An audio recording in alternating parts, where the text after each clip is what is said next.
Hey guys, welcome back to the channel. So in this video, we're going to do an install and unboxing of some upper and lower crash bars for the Pack Mule, aka KLR 650. So we're going to take a look at those. But before we jump into it, I want to take a quick moment to thank all the companies, all the sponsors that provided affiliate links, discount codes for all you guys.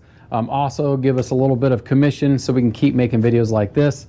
NBT Clothing, if you're looking for casual looking clothing, normal looking clothing with armor protection that looks cool, hoodies, jeans, whatever it is, go check them out. Affiliate link in the description. Moto riding gear, pretty inexpensive, good quality gear. We're going to be putting all this stuff to the test. Public Land Riders, Nelson Rig, Oxbow, Cena, all of them. Check out the affiliate links in the description. Help them, help us, save some money. But let's jump into the Tusk Crash bars. All right, I'll go ahead and spare you the unboxing. It was brutal, just like the pannier racks. Plenty of cardboard, plenty of bubble wrap, plenty of plastic, plenty of tape, so all that was good. Now, with any Tusk product, just like the pannier racks, these come the powder coating is very nice. It matches the pannier racks. It kind of matches everything else on the bike, so it looks pretty good. No issues, no bubbling, no peeling powder coat, anything like that. Everything looked pretty good. Now there was Tusk logos or stickers, decals on both of the side crash bars. Not a big fan of that look particularly, or that logo, so I just peeled it off. No issues. No tacky material left on the bars. They look like they should. So these are the uppers and lowers. Now, to use the lowers, you have to have the Tusk uppers. So I went ahead and picked those up at the same time, but pretty simple install, just some basic hand tools. You have to install the side or the main crash bars first, and then we'll install the lowers. But let's go ahead, super easy install. Let's jump into it and see how they look. All right, the first thing that I'm going to do is I'm going to go ahead and take these plastic side covers off. This is a 4mm hex key, so we're going to reinstall this, but we need to take this off so we have access to a main frame bolt there that we'll need. I'm going to go ahead and get this out, and there is a plastic washer in there. Make sure you get that, reuse it. Now these are not super tight, so don't go crazy torquing it when you put it back on, but the rest of this is just held in with a grommet, so I'm going to reach in here and just give it a good firm pull. So as you can see, both of the grommets go into the body here, so we'll go ahead and take these off the bracket here and put them back in the body, so when we push this in, those would be a bear to push in, by the way, if these weren't in the fairing. So we'll go ahead and put those back in now. Now we've got the covers off both sides of the bike. Now we're going to go ahead and remove this bolt here. It's a 12mm. So what I'm doing is, what I'm showing you on this side, I'm repeating on the other side of the bike, just to kind of keep the length of the video down. We'll go ahead and get this one removed, and then we'll set it aside for now. And then we're going to repeat on the other side. All right, so now we need to gain access to these engine bolts here that go on this engine bracket. It looks like you could do it pretty easy, with just a wrench, both sides. The skid plate's kind of in the way. I'm going to go ahead and drop the skid plate off. That way it'll just be easier to work on things. And it's only 4 bolts here. So you got a jam nut on the back side here, 10mm, and then an 8mm bolt. So we're going to go ahead and run those out. And again, there's only 4 of them. I'm not going to bore you with all of them, but once we get it off, I'll show you, what the access looks like to the bracket down there.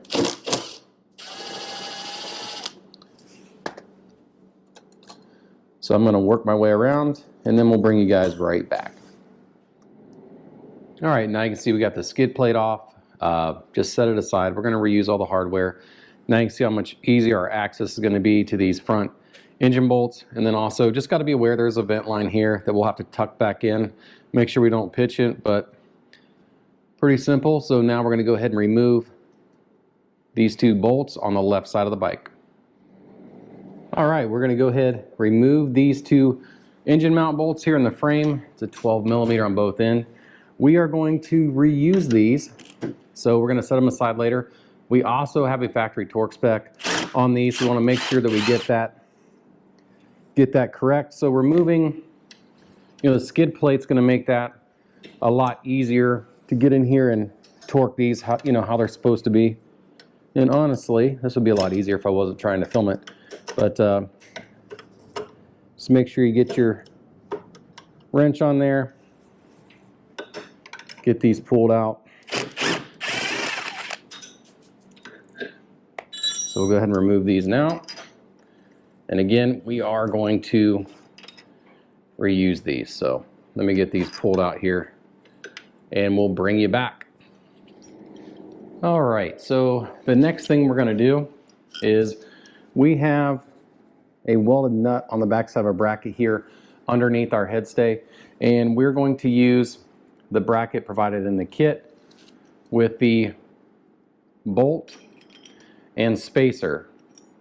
So we're gonna get this up in here. It's a little tricky. It would probably be easy to remove the fender, but I think I can get it. So I'm gonna go ahead and just get it kind of hand tight in there. I'll probably put a glob of Loctite on it just because, and then that way we're gonna leave it loose so we can wiggle it around. But I'm gonna go ahead, I'll get that started and we'll look at what's next. All right, so not gonna lie, a little tricky to get in there, but it's doable. But just getting it kind of hand tight here. That way we can still move the bracket. I did put the Loctite on, so we'll go ahead, put on one of the bars, get it lined up, and yeah, it's not too bad. Like I said, just a little tricky. Maybe would have taken the fender off next time if I was going to do it, but not a big deal. All right, so we are going to start on the right side of the bike. We are going to feed in our engine bolts there, so we're going to take the nuts off. Those will run on to the left side of the bike. We're going to go ahead and feed these through the bracket first, like so. And then we're going to take one of these supplied bolts here and we're going to put it in the fairing on the side here.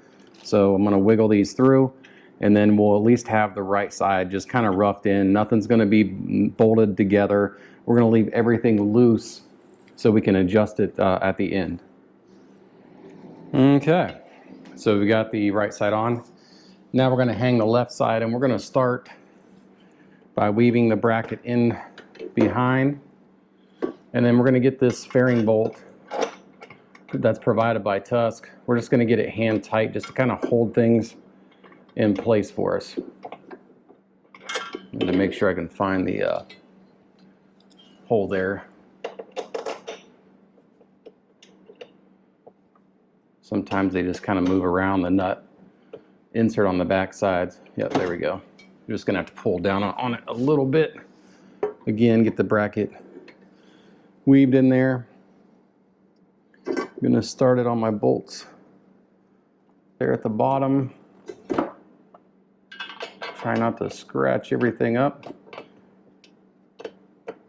There we go. Find our threads. Make sure they're getting started. Hand tight for now.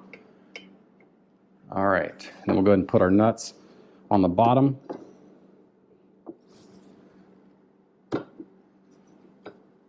All right, I'm gonna get those nuts there hand tight on the bottom, and then we're gonna work our way to the front of the bike. Now we're gonna go ahead and run the button head bolts provided in the kit with nylon lock nuts, and it's gonna go through the bracket that we installed on the headstay. So we're just gonna shove those through, and then we'll put the nylon lock nuts on the rear of those bolts. Remember, nothing is buttoned up yet. So everything is just hand tight at the moment.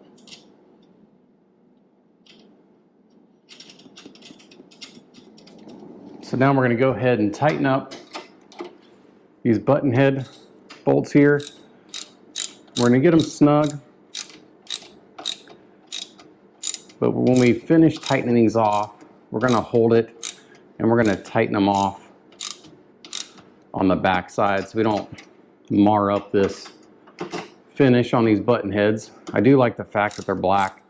A lot of the other ones, you just have these big silver bolts sticking out the front, which I really appreciate that they did that on these. So once we get them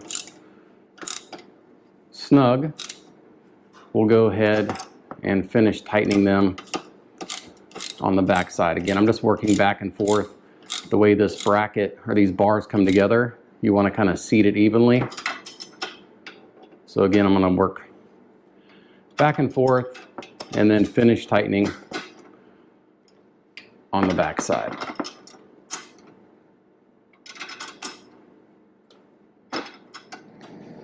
All right, now we're going to go ahead and get both of these side bolts in the fairing. So now what we're doing is I'm just going to go ahead, these factory bolts need torqued, and I believe it's 28 foot-pounds. So I've got them pretty much where they're clicking off now. So those will be nice and tight.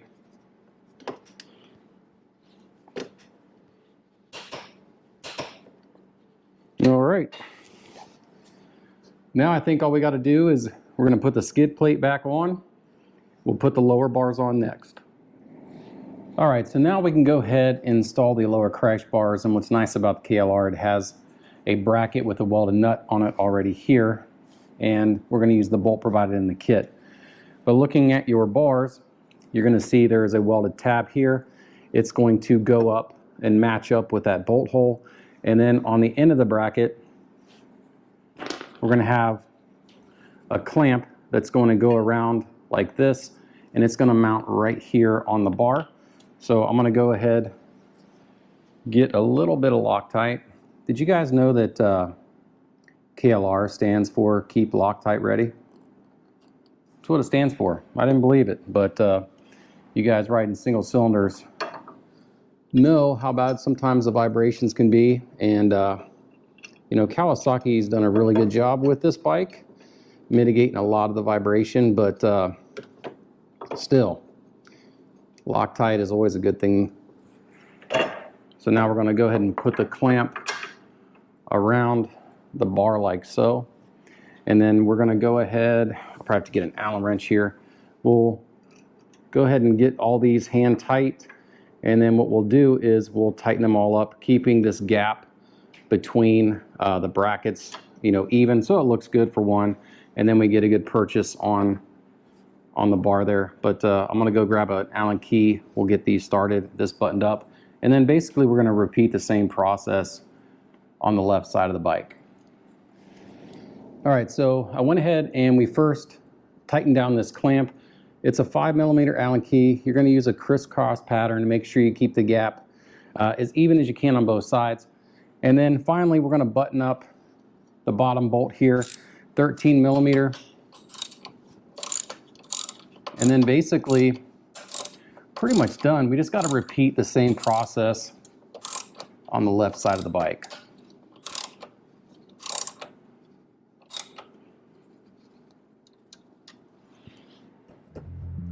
She's solid.